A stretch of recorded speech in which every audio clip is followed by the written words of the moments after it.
दोस्तों, अब ये क्या हो गया?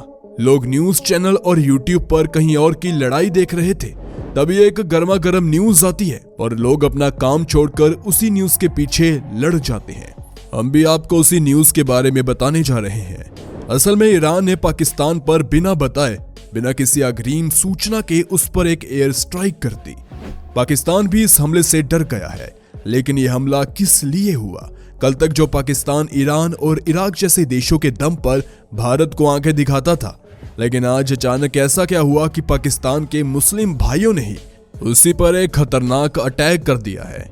पाकिस्तान में मंगलवार को हुए हमले में विशाल दक्षिणी पश्चिमी सीमावर्ती प्रांत बलूचिस्तान का एक गांव प्रभावित हुआ।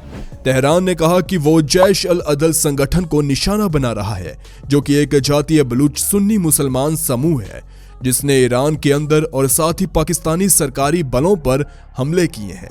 दोस्तों, ईरान ने मंगलवार यानी कि 16 जनवरी को पाकिस्तान की जमीन पर एक बड़ा अटैक किया।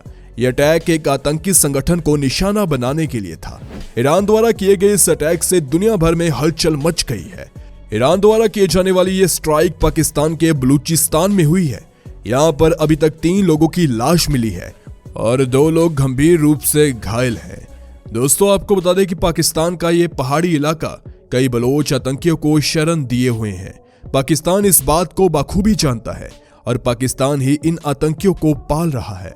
ईरान के इस हमले का कारण है कि पाकिस्तान के इन बलोच आतंकियों ने ईरान के कुछ अफसरों को अंदर ही अंदर मार दिया है।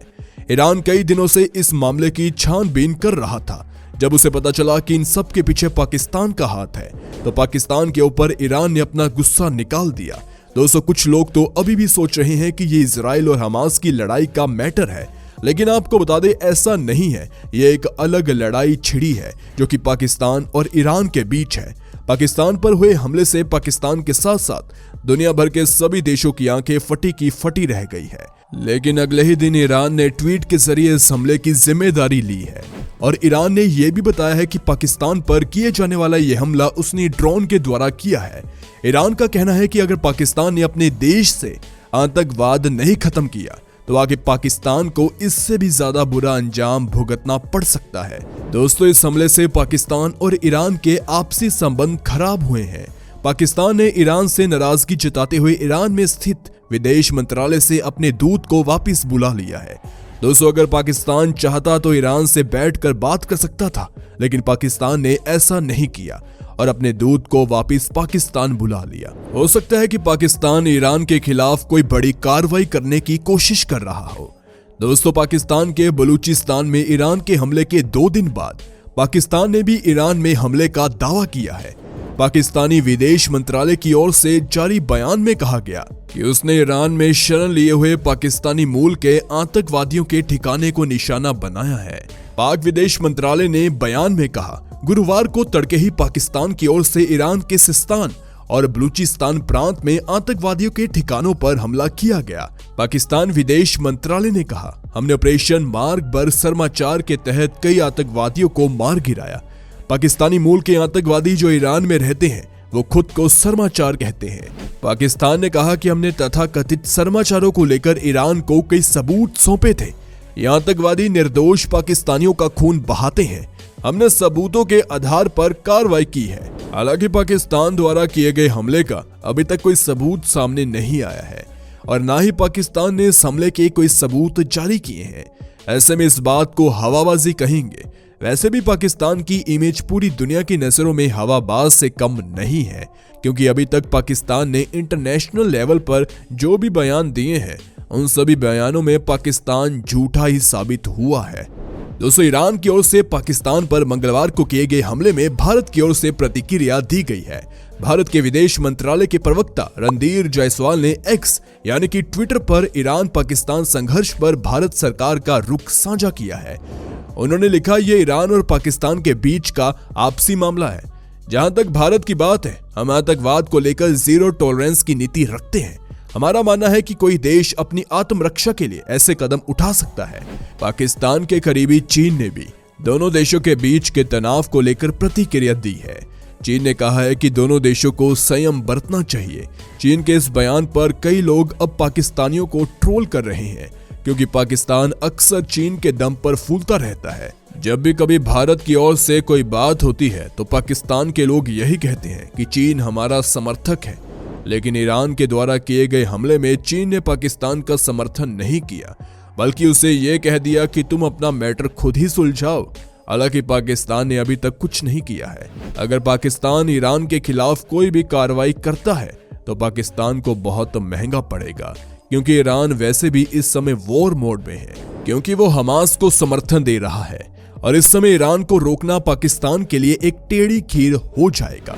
दोस्तों, आपको बता दें कि ईरान और पाकिस्तान दोनों ही मुल्कों के बलूचिस्तान हिस्से में कई कारणों से सरकार विरोधी भावना सक्रिय है और दोनों ही यहां अपने अपने हिस्से में मुश्किल चुनौतियों का सामना कर रहे हैं। दोनों के लिए अफगानिस्तान से सटी अपनी अपनी सीमा पर भी मुश्किलें कम नहीं है, जहां 2 साल पहले तालिबान एक बार फिर सत्ता में लौटा है।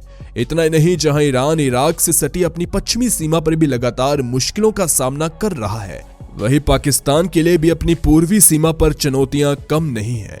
पाकिस्तान की पूरब की तरफ से सीमा भारत से सटती है। देखा जाए तो पाकिस्तान और ईरान दोनों ही कई और क्षेत्रों में भी गंभीर मुश्किलों का सामना कर रहे हैं। ऐसे में सिस्तान और बलूचिस्तान इलाके में सीमा पर तनाव जारी रहने के बावजूद दोनों ही पड़ोसियों ने रणनीतिक तौर पर तनाव बढ़ने से बचने की ही कोशिश की है, लेकिन बचते बचते आखिर लड़ाई छिड़ ही गई है। पाकिस्तान ने कहा है कि ईरान के इस हमले में बलूचिस्तान में कई जानें गई है और कुछ लोग घायल हैं। अब पाकिस्तान ने भी ईरान में कथित आतंकवादी संगठनों के ठिकानों पर हमले की बात कही है। पाकिस्तान के दावे पर अभी ईरान की कोई प्रतिक्रिया नहीं आई है।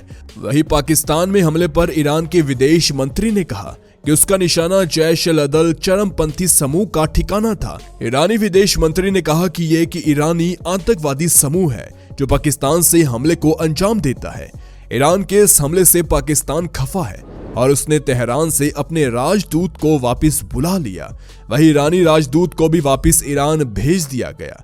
इस हफ्ते की शुरुआत में ईरान ने इराक और सीरिया पर हमले के बाद बलूचिस्तान में मिसाइल से हमला किया था। पाकिस्तान ने ईरान को चेतावनी देते हुए कहा है कि यह हमला अवैध था, इसके गंभीर नतीजे हो सकते हैं। पाकिस्तान ने कहा था कि उसके पास भी पलटवार करने का हक है। हालांकि ईरानी विदेश मंत्री हुसैन आमिर अब्दुल्लाहियान ने कहा कि किसी भी पाकिस्तानी नागरिक को निशाना नहीं बनाया गया, केवल जैश-ए-अदल के ठिकानों पर ही हमला किया गया। ईरान के विदेश मंत्री हुसैन आमिर अब्दुल्लाहियान ने कहा कि हमने पाकिस्तान के भीतर आतंकी संगठन पर हमला किया है, इसका गाजा से कोई लेना देना नहीं है। ईरान के विदेश मंत्री का कहना है कि हमारे मिसाइल और ड्रोन हमले से पाकिस्तान में किसी भी नागरिक को निशाना नहीं बनाया गया है। पाकिस्तान में जैश-ए-अदल नाम का एक ईरानी आतंकी संगठन है। इन आतंकियों ने पाकिस्तान के सिस्तान बलूचिस्तान के कुछ हिस्सों में पनाह ली है, बस उन्हें हमने निशाना बनाया है। उन्होंने कहा है कि हमने पाकिस्तान में कई अधिकारियों से बात की है। इन आतंकियों ने ईरान में हमारे खिलाफ कुछ ऑपरेशन किए, हमारे सुरक्षा कर्मियों को मार गिराया। हमने उसी के अनुरूप इन पर कार्रवाई की है। हमने पाकिस्तान की जमीन पर सिर्फ ईरान के आतंकियों पर हमला किया है। उन्होंने कहा है कि मैंने पाकिस्तान के विदेश मंत्री से बात की और उन्हें आश्वासन दिया है कि हम पाकिस्तान का सम्मान करते हैं, उनकी संप्रभुता और क्षेत्रीय अखंडता का सम्मान करते हैं, लेकिन हम हमारी राष्ट्रीय सुरक्षा से समझौता नहीं कर सकते। हमारी कुछ आपत्तियां थी, हमने जो भी किया वो पाकिस्तान और ईरान की सुरक्षा के मद्देनजर ही किया। दोस्तों, आपको बता दें कि जैश-ए-अदल 2012 में स्थापित एक सुन्नी आतंकवादी समूह है जो बड़े पैमाने पर पाकिस्तान में ऑपरेट होता है। पाकिस्तान के सिस्तान बलूचिस्तान से ऑपरेट होने वाला ये आतंकी संगठन ईरान और पाकिस्तान की सीमा पर काफी एक्टिव है। यही वजह है कि यह संगठन दोनों ही सरकारों के लिए सिर दर्द बना हुआ है। अमेरिका और ईरान दोनों ने ही इस संगठन को आतंकी घोषित किया है। इस जैश-ए-अदल नाम के सुन्नी संगठन में 500 से 600 आतंकी है। ईरान के मंत्री अहमद वाहिदी के अनुसार पिछले महीने दक्षिण पूर्वी प्रांत सिस्तान बलूचिस्तान के एक पुलिस स्टेशन पर रात को हुए हमले में कम से कम 11 ईरानी पुलिस अधिकारी मारे गए। इसलिए ईरान ने इस संगठन को ही खत्म करने की ठान ली है। अब देखना है कि पाकिस्तान आगे क्या कदम उठाता है। आपको क्या लगता है कि ईरान और पाकिस्तान के बीच ये जंग की शुरुआत है या फिर पाकिस्तान इस बात को ऐसे ही जाने देगा? नीचे कमेंट में अपनी प्रतिक्रिया जरूर दें और जाने से पहले वीडियो को लाइक शेयर जरूर करें। ऐसे ही वीडियोस के लिए इस चैनल को सब्सक्राइब करके बेल नोटिफिकेशन को ऑल पर सेट कर लें। धन्यवाद।